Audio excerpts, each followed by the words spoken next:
GSMC Sports Network is absolutely free. Just search. Hello, everyone, and welcome back into the GSMC Fantasy Sports Podcast, brought to you, as always, by the GSMC Sports Network. And for this segment, we are going to be picking up where we left off with our positional rankings with the wide receiver position. Again, much like yesterday, I have found myself in kind of a conundrum where, remember, I pick all of these players based off the matchups before the previous week has even started. So what that means is on Saturdays, I look at all the matchups, not knowing what's going to happen in Sunday's games. And so I just sit here and give you my opinion, whatever happens to these respective wide receivers, no matter how good or bad they were. And I don't account for injuries. And one of my guys that I picked going into this week got injured. And we just got news that he'll be out for an extended period of time on the IR, and that is unfortunately Nico Collins, who is really proving himself to be one of the premier wide receivers in this league. We wish him the best.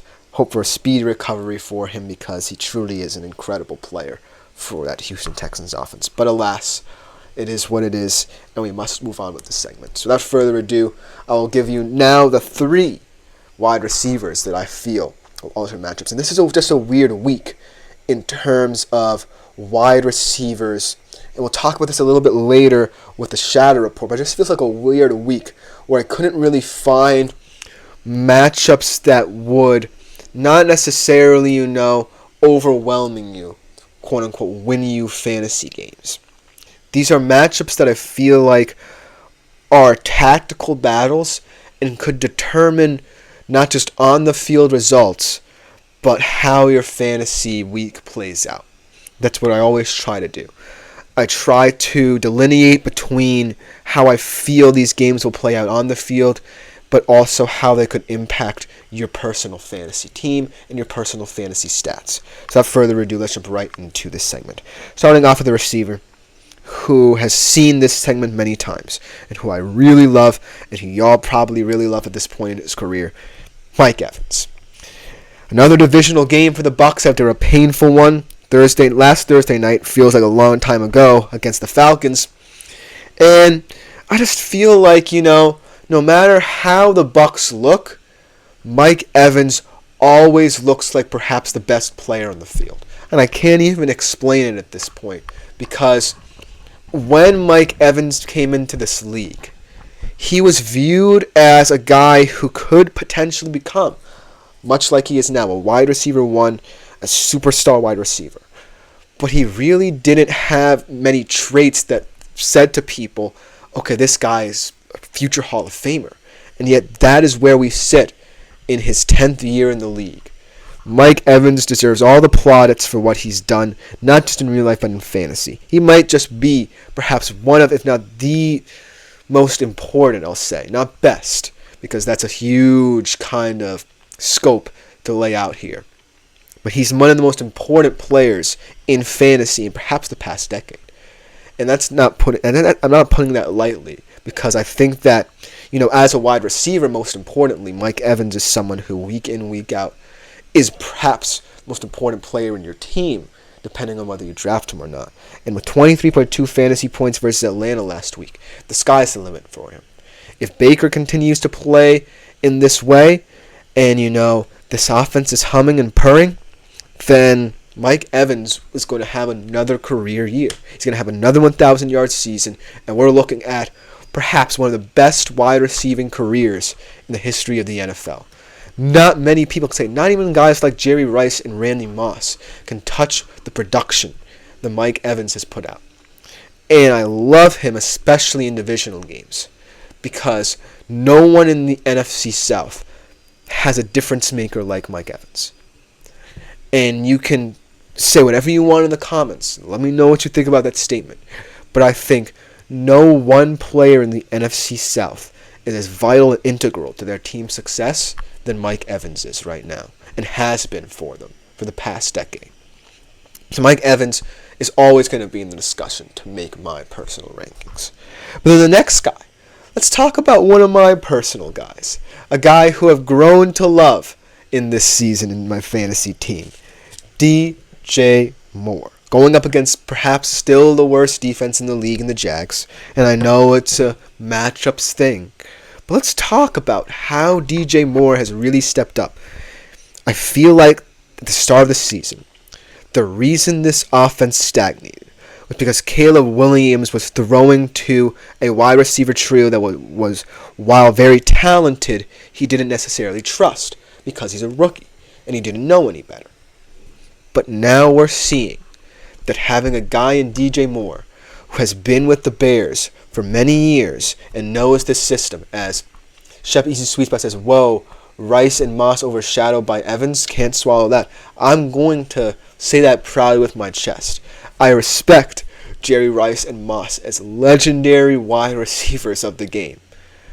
But 10 1,000-yard seasons on a Buccaneers team that never really was relevant until, yes, Brady got there, but now are shocking people with Baker and what he's been able to do with this team, and Mike Evans has always been at the center of it all, that's impressive.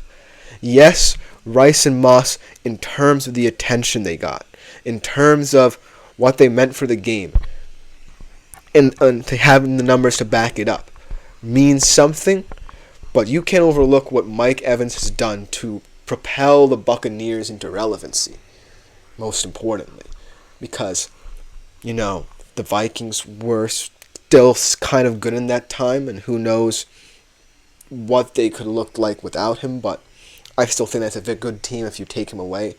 And not for nothing, the 49ers were the same. The Buccaneers are kind of Mike Evans, if you get my drift. As much as, Brady and his aura kind of led them to the Super Bowl, Mike Evans was a big part of that. And so that's what I'm going to say. As Sheppy Smith says, he needs at least 3 more 1,000-yard seasons to stand with them, and I think he can get there. I think he can get there as long as Baker, stays in the form he's in. But we do have another comment here from Cap for Life. Welcome to the show, my friend. And he says, flex spot, Schultz of the Texans, Antonio Gibson of the Pats, or Zamir White of Vegas, and also asking about his defense. Steelers defense or Eagles defense. I feel like the flex spot is very interesting because none of these players have really had standout moments, even though you're not asking as much of them as your starters. But if you were to ask me about one person, I would say we're waiting for the Zamir White moment. And I feel like now more than ever, I see a shift in the Raiders where now they're like, okay, we're a really bad team and we need to find ways to control the game. And as much as, Antonio Pierce seems to be preferring Alexander Madison, Zamir White, not for nothing, seems to be the better option to start going forward. Especially, now that Aiden O'Connell was actually named the starting QB for this week's game, and should he be, I don't necessarily trust him as much as Gardner Minshew to really make a difference in the passing, especially if Devontae Adams is out of here. So, I'm saying Zamir White, this might just be his opportunity to be the breakout player we thought he was going to be. So I would pick White for this week and kind of see where he takes you, because he is a risky pick. But in terms of the Steelers or Eagles defense, I'm just picking the Steelers, even if they lose 9 games this season. I just feel like the Eagles defense, while good, is a defense that schematically I don't necessarily see where you get a lot of fantasy points, if you see what I'm saying. Whereas the Steelers, I personally have them, and they're a team that, yes, may also fit that description sometimes as well. But you know that you're going to get sacks, you know that you could get fumble recoveries, and you know where your points could be coming from. Whereas with the Eagles, I don't necessarily know if they're known for their takeaways more than anything, if you catch my drift here. But good luck to you in your fantasy exploits. Excellent question. If you have any more, please let me know, my friend. You are welcome here anytime. But getting back to my wide receivers and DJ Moore, it just looks like Caleb has found that rapport that he needed to find with DJ Moore to have success. And going up against the Jags, after perhaps his best fantasy game of the year, 27.5 points against Carolina. Yes, it's Carolina, but still, it's something.